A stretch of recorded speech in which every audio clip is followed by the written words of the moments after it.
Saudações cruzmaltinas a todos vocês, meus amigos, sejam todos muito bem-vindos aqui no canal Vascaíno desde sempre. Eu me chamo Álvaro Silva, boa tarde, um casaco, um abraço para cada um de vocês, que Deus nos abençoe, nos ilumine nessa quarta-feira, porque hoje o Vasco entra em campo logo mais às 9h30 da noite diante a equipe do Nova Iguaçu pela segunda fase da Copa do Brasil, o mata-mata milionário aqui do nosso futebol. A gente vai falar, é claro, sobre as possíveis, prováveis escalações de Nova Iguaçu, de Vasco da Gama, desfalques do Vasco, quem pode jogar, quem não pode. Será que o nosso treinador irá promover mudanças na equipe ou vai ser conservador, vai entrar em campo com aquilo ali mais do mesmo que já vem irritando todos nós torcedores? Não sei, a gente vai ter que aguardar, é claro, a gente vai esboçar essa situação das escalações. E eu quero também abrir uma aspas aqui, depois que a gente falar do jogo, eu quero abrir uma aspas para o Pedrinho, em relação, ele falando ali da recuperação judicial, tá? E sobre também as luvas, né? Salários e luvas atrasados.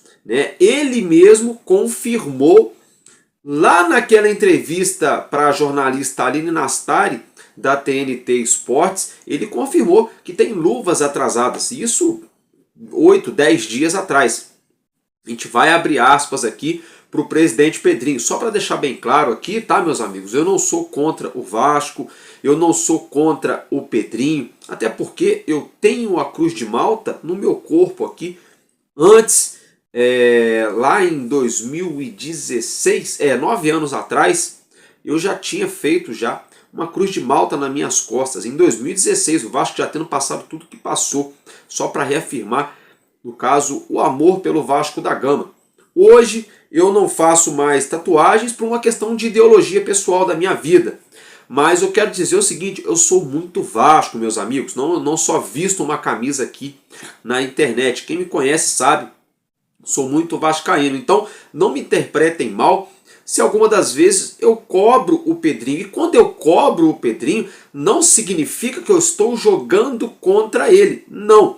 Eu, como um torcedor do Vasco, tenho o direito de ter dúvidas e situações que às vezes ficam pontas soltas e a gente fica sem entender. E acaba se tornando, igual ontem, por exemplo, algumas guerras de narrativas, onde a imprensa fala uma coisa, o Vasco fala outra. Às vezes o empresário fala alguma coisa, o Vasco fala outra. E assim sucessivamente. Então é por isso que a gente pergunta, que a gente questiona. Tem algumas coisas que a gente cobra porque são necessárias de serem cobradas. O Pedrinho está lá como presidente do Vasco, representando única e exclusivamente o torcedor do Vasco. Então tudo aquilo que for feito em prol do nosso Vasco, que seja benéfico para o nosso clube, nós vamos aplaudir. Temos que aplaudir. Quem não aplaudir está errado, mas eu sempre, tudo aquilo que o Pedrinho faz de positivo para o Vasco, quem me acompanha aqui sabe, eu sempre aplaudo. Mas quando tem alguma ressalva, alguma coisa que a gente não entende, que falta um esclarecimento, alguma coisa que a gente tem que cobrar, a gente cobra. Mas não é que, Álvaro, você só reclama. Não, gente. A gente precisa entender que nem tudo no Vasco são flores, mas também nem tudo não presta. Não é que, sabe, hoje em dia as pessoas estão com o costume na rede social de ser 8 ou 80, né? Ou a pessoa é intocável, é um ídolo ali, né? Idolatrado, um santo adorado pela torcida, ou as pessoas não prestam para mais nada. A gente tem que começar a botar as coisas na balança e a ponderar um pouco mais as situações para ter um pouco de equilíbrio, né? Por que eu estou falando isso? Porque é o que eu acabei de mencionar.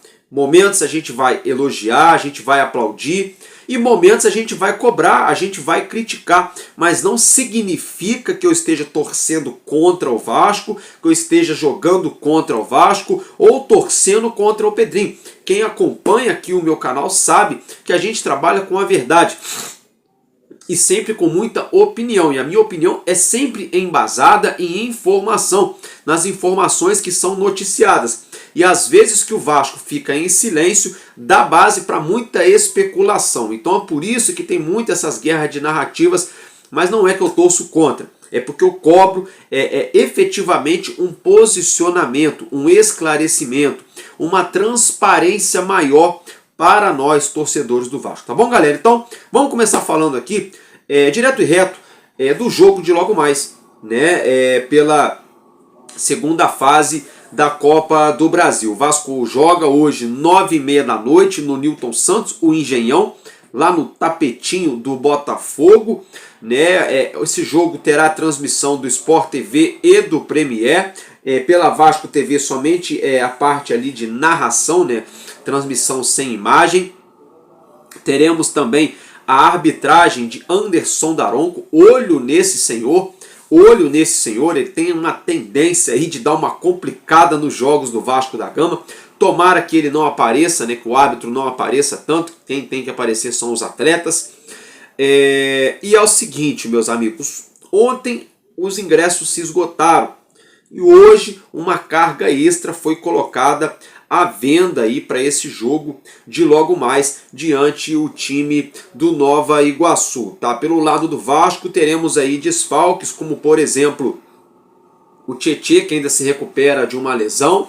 Teremos também o desfalque aí do menino Zucarello, que não foi relacionado. Eu acho uma covardia o que está sendo feito com o rapaz, tá? Na minha opinião é uma covardia, sim, uma covardia sem precedentes com o menino Lucas Zucarello, porque ele vinha sendo escalado fora de posição. O Felipe Coutinho é intocável nesse elenco, ele está jogando com o nome nesse time do Vasco, sabe? Também não tenho nada contra o Coutinho, para ficar muito claro. Fiz muita festa aqui no canal, fiz vídeo comemorativo aqui quando o Coutinho chegou, né?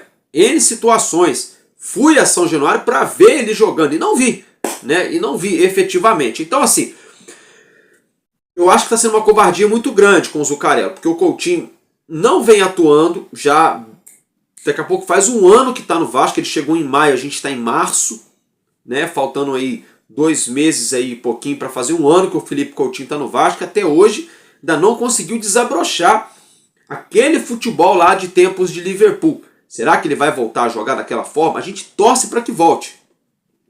Mas é uma covardia. Ele está jogando com o nome nesse momento e o treinador aí descontando no Zucarello. Quando não tinha peça nenhuma para colocar do lado de campo, o Zucarello servia para tapar buraco, para jogar lá na direita e na esquerda, que não é a dele. Aí agora que o Vasco contratou jogadores para o lado de campo, o menino não tem chance nem de ficar no banco, sabe? Eu acho uma covardia. Tomara, é claro, que no próximo jogo ele esteja de volta aí diante o Flamengo, tá, gente? Tomara. O Tietê está se recuperando de lesão, como eu já mencionei, e o Souza, né, pelo 3º jogo consecutivo, não foi relacionado para essa partida. Pelo menos a informação que a gente tem de momento. A lista oficial de relacionados do Vasco não foi divulgada. Então, a informação que está correndo na mídia é de que esses jogadores aí, Souza e Zucarello, não teriam sido relacionados, tá, meus amigos? Aí, olha só, o Souza, na minha humilde opinião, com todo respeito, nada contra a pessoa física dele,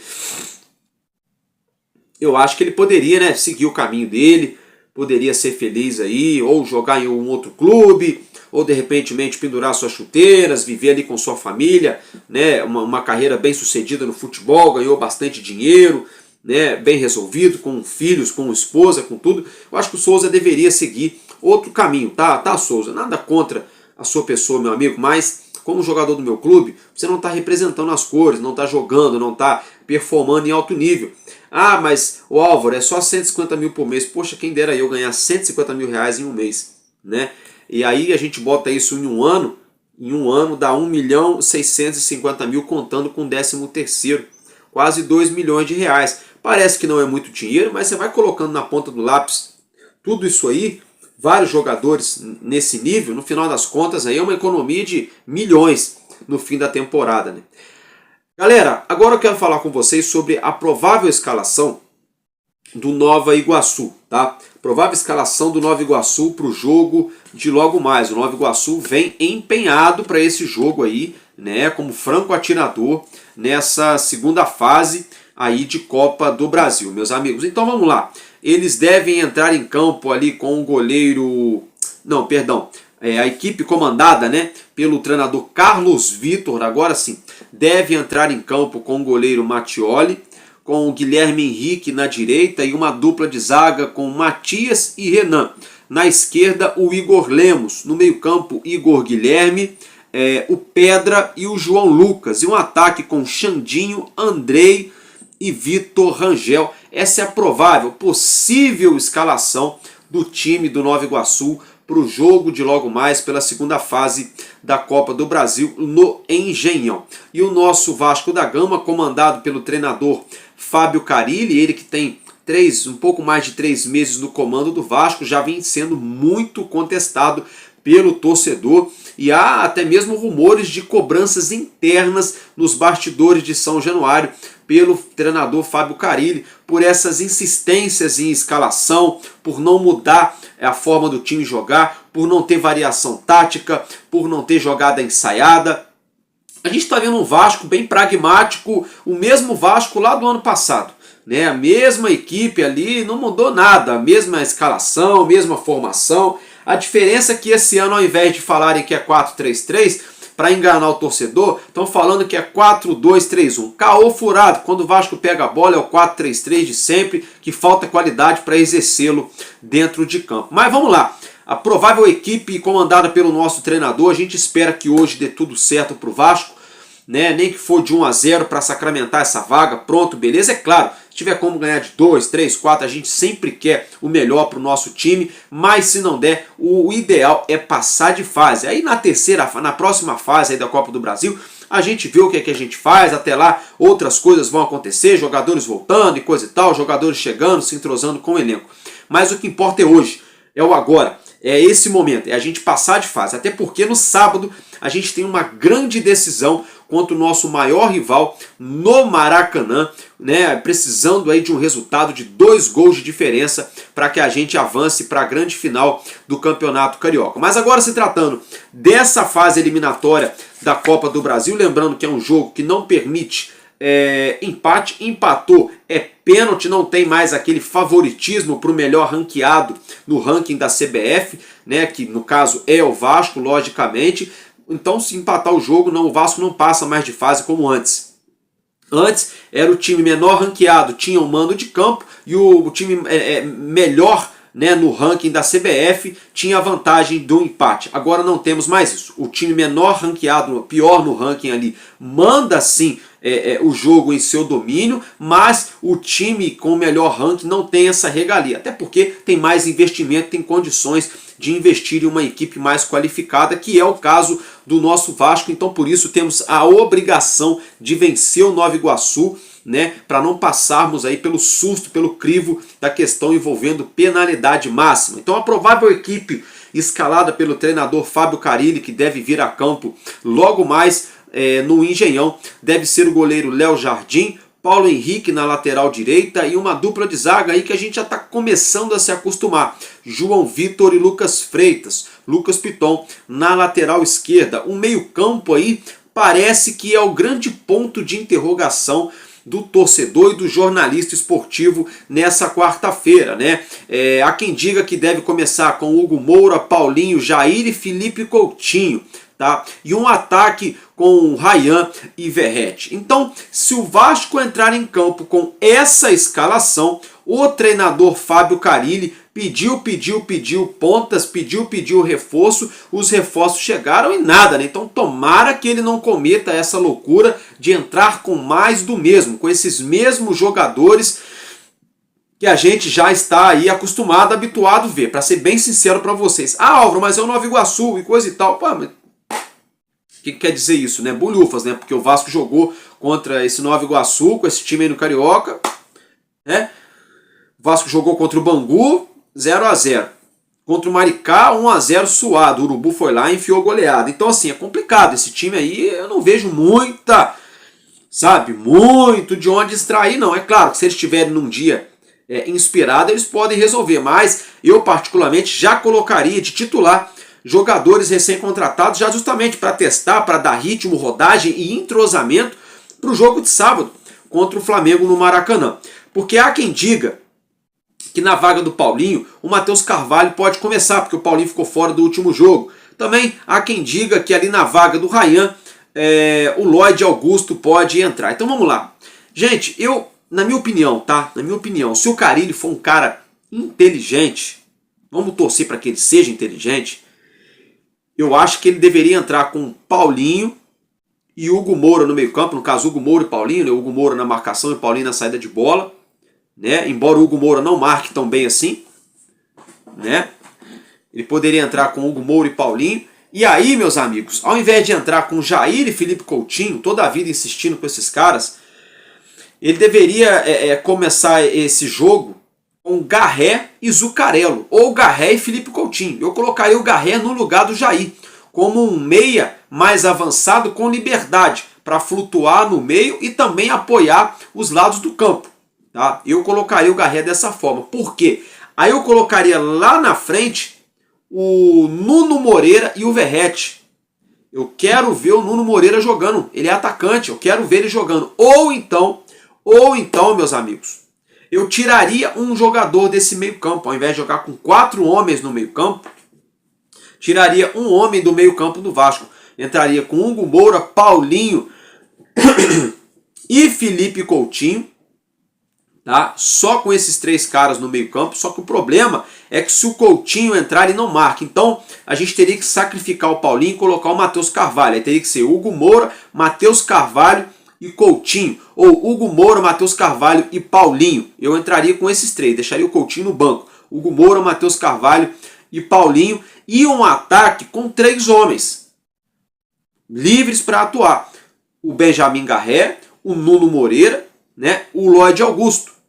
Eu faria dessa forma. Claro, também tem a opção do Pablo Verratti. Então, assim, não vejo muito para onde fugir se o Carille não fizer isso. Ele tem que colocar as novas opções que chegaram de ataque. Tem que colocar esses reforços aí para jogar, gente. E assim, é urgentemente. Tá? É urgentemente. Para mim, o Verratti poderia ficar no banco hoje. Poderia tranquilamente ficar no banco.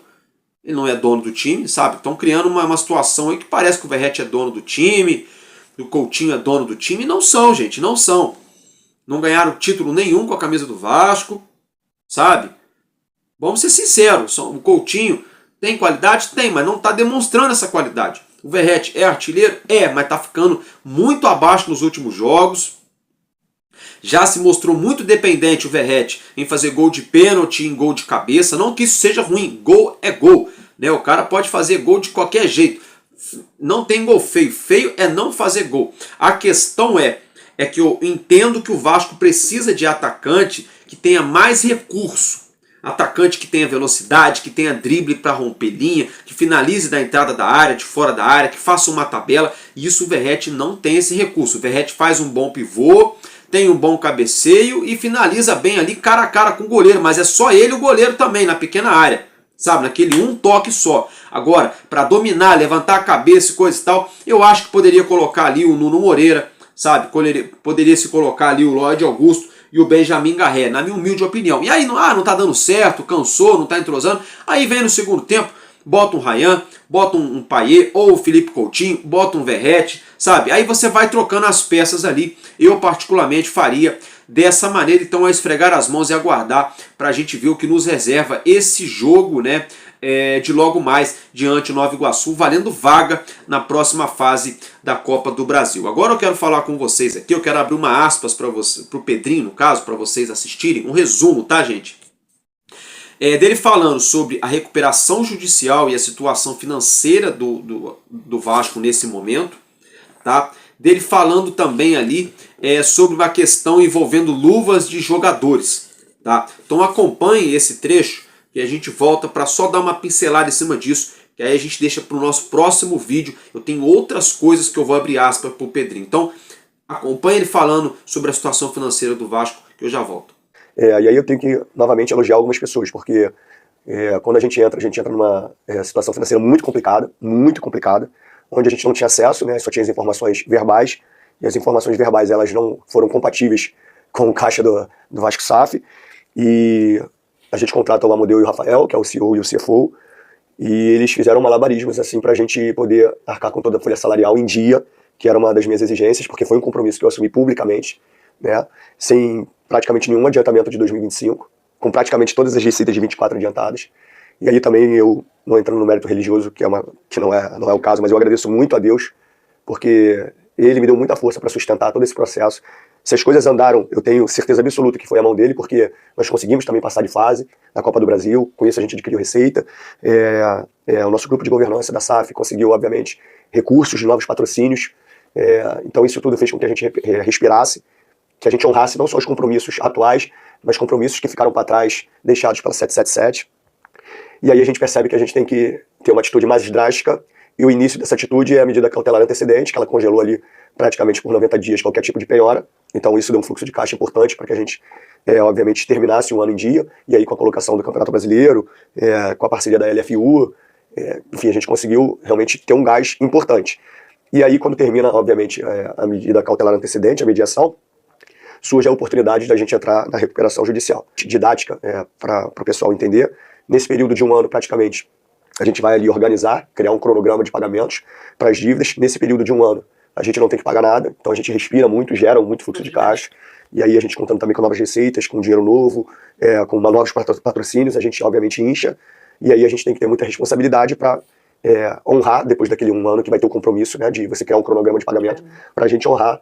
E eu acho que essa é a solução. Lá atrás, quando eu falei que eu estava entrando com o meu grupo para fazer uma reestruturação financeira, e muitas pessoas falaram assim, todo mundo entra falando isso e nunca faz. E eu falei, não fazendo uma analogia, mas haverá sinais, a gente, obviamente, a medida cautelar já era um sinal claro. E aí a magistrada, Caroline Fonseca, juíza, obviamente percebeu toda a boa-fé, porque antes da recuperação judicial ela já viu o nosso empenho de pagar as dívidas e os movimentos, e a nossa boa-fé e a percepção que ela entendeu o cenário, só estou reproduzindo, que foi mencionado por ela, que a 777 só pagou 18% de todas as transações esportivas, do caos agravado pela 777, e aí juntando Vasco, obviamente, CRVG e Vasco SAF, mas todo o dano causado ao Vasco SAF pela 777, com atos ilícitos, se comprovados vai ser levado ao Ministério Público, isso dito por ela. Então, assim, às vezes a história fala por si só, às vezes você tem que apanhar ali calado e deixar o tempo mostrar a realidade para as pessoas. O problema é que, assim, eu sou julgado o tempo inteiro se a bola entra ou não, mas a gestão, nesse processo especificamente, não é só se a bola entra ou não. Tem muita coisa que aconteceu, que às vezes tentam me calar, achando que, tá dando desculpa, tá choramingando. Não, mas eu só tô sendo o que todo mundo pediu, transparente. E para eu falar do cenário atual, não tem como eu não ressaltar o que está acontecendo.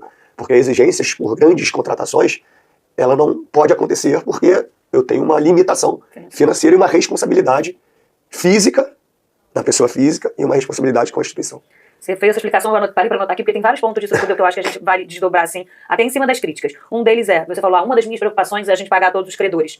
Eu acho que as pessoas, até com um pouco de ignorância sobre o assunto, a gente ouviu você ser criticado em alguns pontos. Eu já ouvi falar assim, Pedrinho, não paga ninguém não, paga isso, daqui a 10. então, as pessoas às vezes falam, ele tá pensando mais em pagar as pessoas do que no Vasco pagar menos. Então tem um ponto aí que eu acho que comparando com os outros clubes, a gente pode dizer, que é a diferença da RE para RJ, né? Por exemplo, o Botafogo optou pela recuperação extrajudicial, que é combinar direto com os credores. E aí você precisa pelo menos ter um combinado com mais de 50% da dívida. Isso faz com que os pequenos, os que precisam receber menos, né? Que não fazem parte desse bolo, porque tinha uma empresa muito maior, com uma dívida muito maior, não receba absolutamente nada por isso. Esse foi um ponto que pesou muito na nossa decisão. E também a RJ, você tem, obviamente, ali um administrador, um juiz que está ali para fiscalizar, porque eu quero tudo muito transparente.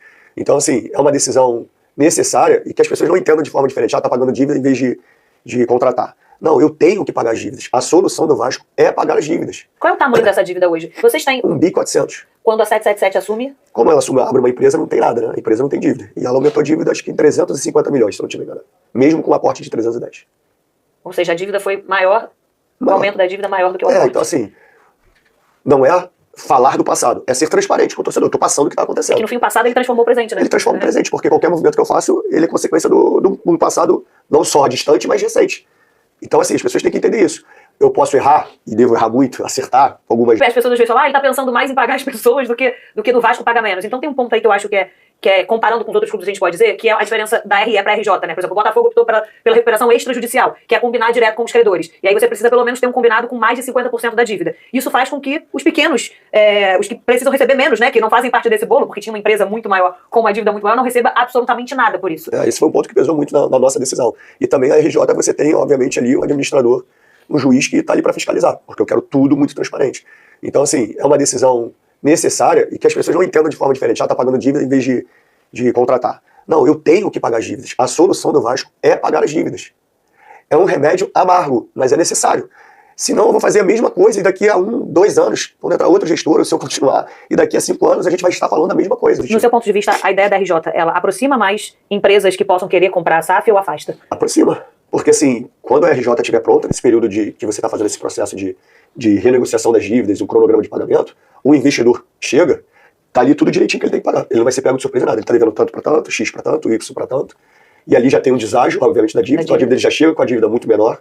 E dentro desse cronograma de pagamento de um tempo estipulado, 10 anos, sei lá, se ali ele quiser ainda fazer um novo acordo com esse credor para pagar à vista, isso você encurta ainda mais. Então, assim, é o melhor cenário. Porque o dinheiro dele não vai ser para pagar coisas que ele já chega com dinheiro limpo para pagar as dívidas dali para frente. Até a magistrada, a juíza Caroline Fonseca, ela registra isso, a boa-fé do Vasco, ela usa esse termo, em diversos processos que a gente fez. Então, assim, a nossa boa-fé de pagar as dívidas, de começar a correr atrás, de chamar os credores, tudo isso antes da RJ já demonstra a nossa correção que a gente quer. Então, a RJ, para mim, é a grande solução para o Vasco, obviamente, daqui a alguns anos estar limpo. Só que, o que eu posso te falar, que esse momento agora, Aline, é um momento muito positivo para o clube. Com a recuperação judicial, gerando um fluxo de caixa mais cheio, sabe? É um momento importante para a gente organizar, melhorar a condição do clube financeira. Então, assim, a gente honra todos os compromissos, que isso fique muito claro. O Vasco hoje é um clube seguro para todos os atletas que queiram jogar no Vasco. Isso, um atleta liga para o outro para perguntar. No tanto que o Brian, obviamente, falou com o Puma, com o Maurício Lemos, e estava doido para vir. Um jogador de primeiríssima prateleira. Então, assim, qual a informação que ele pegou desses atletas? Informações completamente positivas. Então, assim, o clube hoje é um clube muito organizado, financeiramente, com todas as dificuldades e com a estrutura que a gente está tentando montar lá. O pagamento pelo Paulinho, ele foi agora? Metade foi agora. No empréstimo do Leandrinho, eu teria que pagar $1 milhão do transferência do Paulinho para não tomar transferban. E aí a gente teve um abatimento na metade da dívida dele, do Paulinho, e a outra metade a gente conseguiu empurrar para setembro. Senão eu teria que pagar agora. Ou seja, $1 milhão daria uns R$6 milhões, que é o valor de um grande jogador hoje. O Rony era esse valor, né? Sim, o Rony se pagasse... Isso é pro entendimento da torcida, é isso.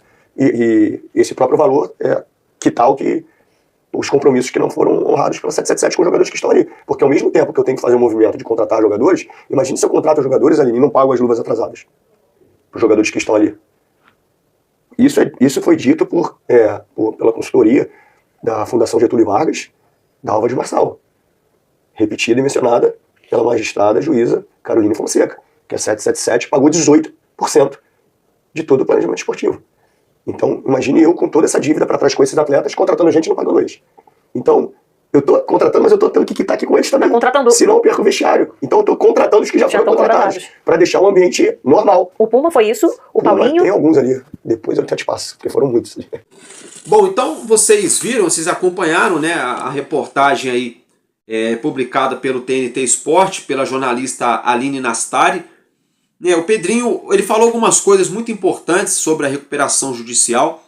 Ele me chamou muita atenção é que ele falou, eu não gosto de misturar isso, mas ele falou, palavras dele, que ele se sentiu ali abençoado, ajudado por Deus, porque o Vasco se encontrava num momento difícil, precisando honrar com os compromissos, pagando os salários em dia, e acabou que o Vasco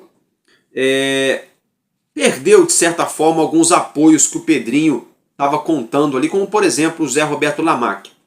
E aí o Pedrinho falou que Deus aí abençoou, ajudando o Vasco a chegar na semifinal da Copa do Brasil, a conseguir muita premiação, e isso ajudou a manter as finanças do clube em dia. Eu sou muito cristão, tenho muita fé, creio muito em Deus, creio também que Deus abençoou o nosso time ano passado, pelos jogadores, pela a boa intenção também do Pedrinho, e pelo o torcedor também que vem aí, cansado de ser humilhado e achincalhado. Mas até aí, ok, beleza, mas olha só. Quer dizer então que o nosso presidente entrou para contar com a sorte, Papai do Céu. Papai do Céu resolve tudo, tá, gente? Resolve tudo. Mas o que eu quero dizer é que na campanha política do Pedrinho, ele mostrou uma série de planos de conduzir o Vasco, e agora está se mostrando que está à mercê da sorte, está à mercê ou da bênção de Deus ou da sorte. E olha, é complicado, viu, galera? É bem complicada essa situação. Tomara, né, que o Vasco continue aí arrecadando bastante grana para conseguir manter os seus compromissos em dia. Tomara, né? A gente torce para que sim.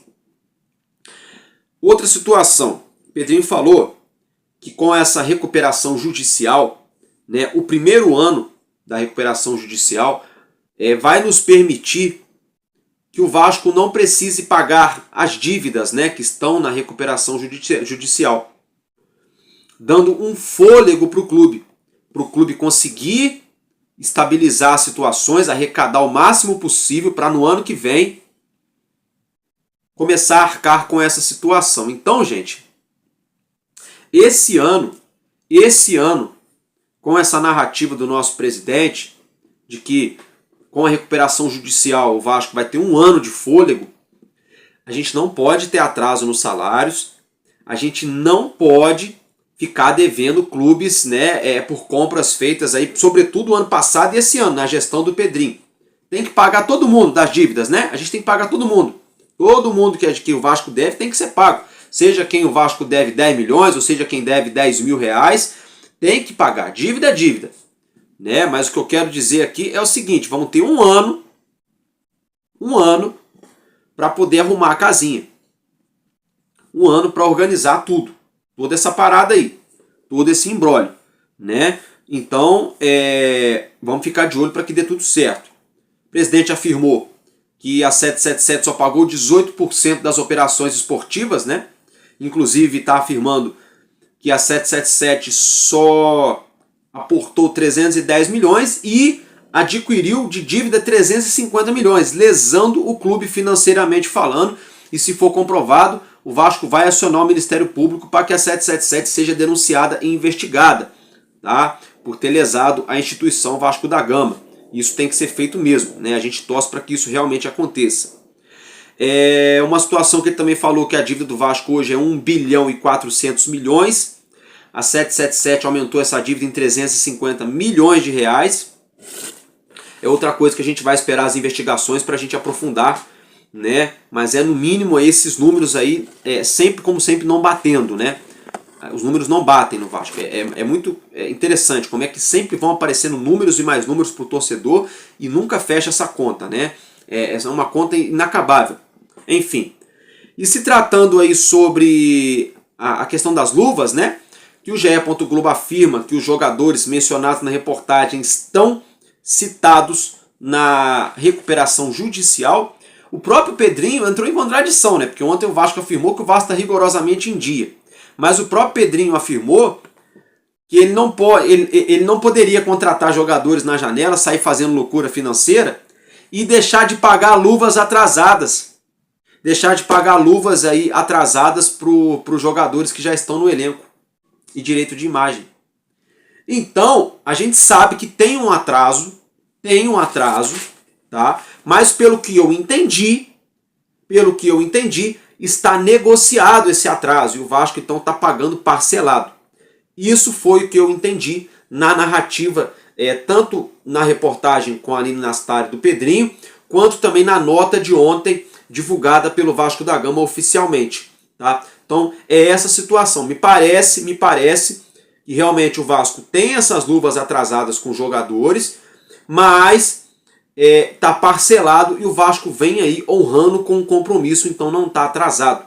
Então os dois lados estão certos, mas eu achei um pouco tendencioso, né, por parte do GE e ao mesmo tempo um pouco omisso por parte do Vasco, deixou muito na entrelinha. Né? Então, como sempre no Vasco, é tudo muito nebuloso. É isso que eu cobro, meus amigos. Eu cobro apenas a transparência. Tá bom? Então a gente vai ficar por aqui. Um abraço. A gente se vê aí hoje mais tarde. O jogo vai acabar 11h30. A gente vai se ver aí depois da meia-noite, já no nosso Madruga Vasco, para a gente falar do jogo e mais alguma notícia que venha a sair do nosso clube no decorrer do dia. Tá bom? Tamo junto. Um abraço para todos vocês. O meu palpite hoje é 2-0 Vasco. E valeu, porque enquanto houver um coração infantil, o nosso Vasco da Gama será imortal vascaíno desde sempre. Valeu e tamo junto, Vasco!